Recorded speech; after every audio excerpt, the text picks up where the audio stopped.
Shalom saudara seiman yang dikasihi Tuhan, kita jumpa lagi dalam renungan online pada channel Ada Jawaban TV. Kiranya kasih dan penyertaan Tuhan melingkupi kita semua. Dalam renungan kali ini, mari kita sama-sama belajar mengenai arti kata penyertaan Tuhan. Immanuel yang artinya Tuhan beserta kita adalah satu kalimat yang begitu besar artinya. Pada umumnya, ketika kita mengucapkan salam kepada saudara kita yang hendak berpergian, kita akan mengucapkan kata ini, Tuhan menyertai perjalanan saudara. Juga kata tersebut merupakan kata yang paling cukup menguatkan ketika kita menyongsong tahun baru, yang kita tidak tahu apa yang akan terjadi di kemudian hari, biasanya kita akan berkata Tuhan menyertai. Dan itu menjadi kata yang kekuatan dan penghiburan bagi kita umat Kristiani. Terlebih di tengah situasi sulit seperti sekarang ini, janji penyertaan Tuhan begitu menjadi kekuatan bagi kita dalam menghadapi situasi yang serba sulit dan secara dunia begitu menakutkan ini. Ayat yang paling indah untuk didengar mengenai penyertaan Tuhan adalah kita ambil di kitab Matius 28 ayat 20b yang mengatakan, "Ketahuilah, aku menyertai kamu senantiasa sampai pada akhir zaman." Mari kita melihat bahasa asli dari ayat ini. Yang pertama adalah kata menyertai. Dalam bahasa Yunaninya adalah meta, yang berarti bersama-sama, dengan, lalu sesudah, itu lalu behind. Jadi di sini Tuhan mau menyampaikan bahwa Dia menyertai kita, yang adalah Dia selalu berserta dengan kita, Dia bersama-sama dengan kita, Dia selalu ada dengan kita, dan Dia juga ada di belakang kita. Bukan itu saja, tapi Dia juga ada di depan kita. Ini berarti dengan kata lain, Tuhan ada di sekeliling kita. Ada di dalam kita, ada di belakang kita, dan ada di depan kita. Tuhan itu fokus kepada kita. Tuhan selalu benar-benar tidak pernah meninggalkan kita, meskipun secara kasat mata, Dia itu tidak kelihatan. Kata yang kedua ini yang saya pelajari itu kepada akhir zaman. Awalnya saya pikir itu dipenggalnya tuh kepada lalu akhir zaman. Ternyata ketika saya membuka bahasa aslinya itu dipenggalnya di kepada akhir. Lalu apa arti kata kepada akhir? Di dalam bahasa Yunaninya kepada akhir itu adalah suntelia.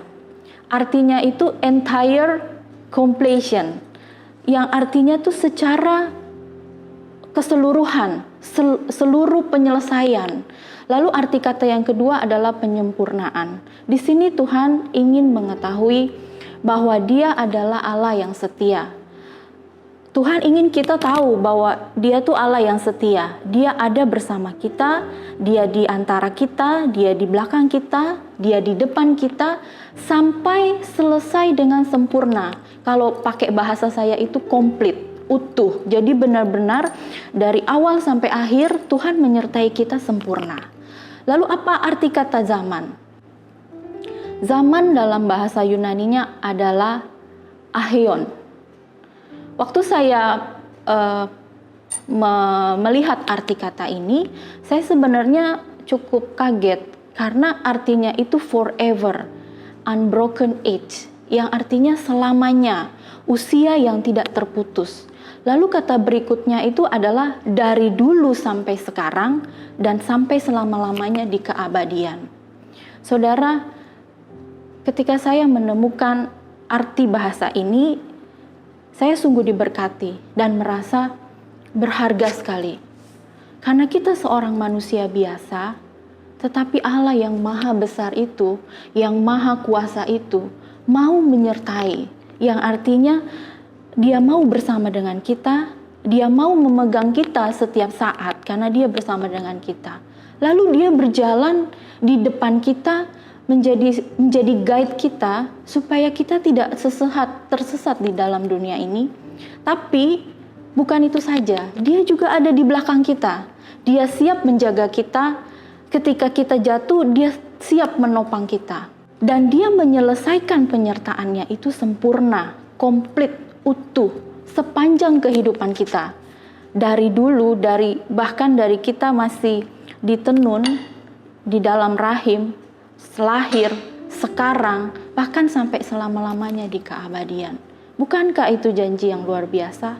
Lalu, masihkah kita takut dan khawatir berlebihan ketika Sang Maha Kuasa menjanjikan ini kepada kita? Saudara, ada kebenaran lain yang saya dapatkan ketika saya belajar tentang penyertaan Tuhan ini. Penyertaan Tuhan ini bukan saja membuat kita merasa aman, nyaman, kita nggak perlu khawatir. Ada jaminan ketika kita menjalani hidup ini bahwa Tuhan yang Maha Kuasa itu berserta dengan kita. Tetapi kita juga harus waspada. Kenapa? Karena ketika Tuhan menyertai kita, kita ini benar-benar harus sungguh-sungguh menjaga perasaannya Tuhan. Bayangkan ketika Tuhan ada bersama dengan kita selalu. Dia ada di depan kita, Dia ada di belakang kita, Dia ada di dalam kita, Dia juga ada di dalam pikiran kita. Lalu, bukankah kita harus menjaga perasaannya? Karena Tuhan mengetahui dengan jelas apa yang kita lakukan, bahkan apa yang kita pikirkan, apa yang kita rasakan. Dalam setiap perkataan, baik itu secara langsung maupun secara kata-kata melalui jari-jari kita. Ketika kita mengatakan sesuatu lewat WhatsApp, lewat media sosial, Tuhan benar-benar ada di situ. Tuhan benar-benar mendampingi kita. Kebenaran ini mengandung makna bahwa apapun yang kita kerjakan, itu benar-benar berurusan dengan Tuhan. Kita berurusan langsung dengan Tuhan. Dan Dia adalah satu pribadi. Dia juga bisa merasa sedih dan kecewa ketika Dia melihat kita menyimpang. Pernahkah saudara merasa hati saudara itu begitu sakit? Ketika saudara menyadari, saudara ini sudah menyakiti hati Tuhan. Biarpun orang lain mungkin gak ada yang tahu. Hanya saudara satu-satunya yang tahu. Tapi saudara tahu apa yang saudara lakukan, bahkan apa yang saudara rasakan, apa yang saudara pikirkan. Ini ada satu pribadi yang tersakiti. Ketika Roh Kudus mengingatkan kita dengan penuh kelembutannya, dengan perasaan yang gak enak, kita sudah menyakiti Tuhan, kita bersyukur sekali. Karena kita diingatkan, dan itu membuat kita cepat-cepat berbalik dan memohon ampun. Tuhan, saya salah, pikiran saya salah, perasaan saya salah. Ini membuat kita tuh lebih cepat mengerti, lebih juga menghormati kehadiran Tuhan. Dibanding hati kita nih bebal, kita merasa semua baik-baik aja. Tuhan menyertai kita dan kita hanya mengerti satu sisi, kita nggak usah khawatir, Tuhan menjaga. Tapi kita mengabaikan satu kebenaran yang lain, kalau kita harus menjaga perasaan Tuhan. Mari saudara, di kesempatan kali ini saya mengajak saudara untuk memeriksa hati. Adakah hal-hal yang tidak berkenan kepada Tuhan selama ini? Yang mungkin orang lain gak ada yang tahu, tapi kita tahu. Ada satu pribadi yang tersakiti. Mari kita sama-sama berbalik kepada Tuhan.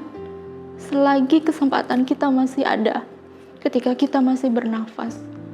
Saya mengajak saudara seiman sekalian untuk memandang dan memahami secara utuh, secara sempurna, dari segala sisi kata penyertaan Tuhan, baik dari segi keperkasaannya dalam menyertai kita, sehingga kita tidak takut, kita tidak perlu khawatir menghadapi apapun juga kesulitan yang kita hadapi, sehingga kita tidak melecehkan, kita tidak mengecilkan Dia, karena kita percaya sepenuhnya akan penyertaan Tuhan dan kuasa keilahiannya. Dia sanggup melakukan segala sesuatu.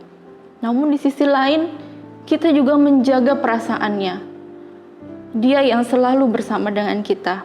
Dia yang selalu menyertai kita. Dan Dia benar-benar mengerti sampai kedalaman hati kita. Apa yang kita pikirkan, yang orang lain gak tahu. Disitulah kita dituntut menjaga perasaan Tuhan.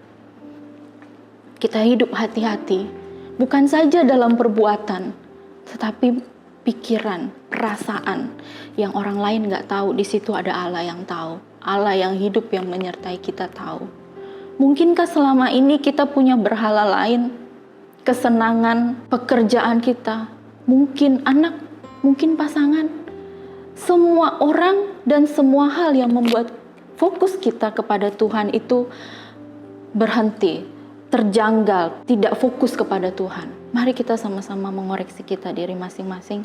kita bertobat sungguh-sungguh. Akhir kata, saya menutup renungan ini dengan satu ayat doa berkat yang sering kita dengar di setiap akhir ibadah. Ini adalah doa berkat favorit saya. Tuhan menyinari kita dengan wajah-Nya. Dia menghadapkan wajah-Nya kepada kita dan memberikan damai sejahtera. Doa berkat ini menyatakan betapa fokusnya Tuhan kepada kita pribadi lepas pribadi. Dia mau menghadapkan wajah-Nya kepada kita. Bayangkan saudara berhadapan muka dengan Tuhan. Dia tidak melirik ke kanan dan ke kiri. Dia fokus kepada kita. Lalu siapa kita? Manusia sampai Dia yang maha mulia bersedia fokus menghadapkan wajah-Nya kepada wajah kita dan memberikan kita damai sejahtera. Dia menyinari kita dengan wajah-Nya. Saudara, mari kita renungkan firman ini. Betapa spesialnya saudara di mata Tuhan. Masihkah kita tega menyakiti perasaan Tuhan? Masihkah kita meragukan bahwa Tuhan itu sanggup mengerjakan segala sesuatu buat kita? Kiranya arti penyertaan Tuhan ini kita boleh renungkan, kita boleh mengerti secara lengkap, komplit bahwa Tuhan begitu mengasihi kita. Dia sanggup mengerjakan segala sesuatu buat kita, tapi kita juga harus mengerti bahwa Dia itu pribadi yang tidak boleh kita sakiti perasaannya. Kiranya kerenungan ini memberkati saudara semua. Tuhan Yesus memberkati.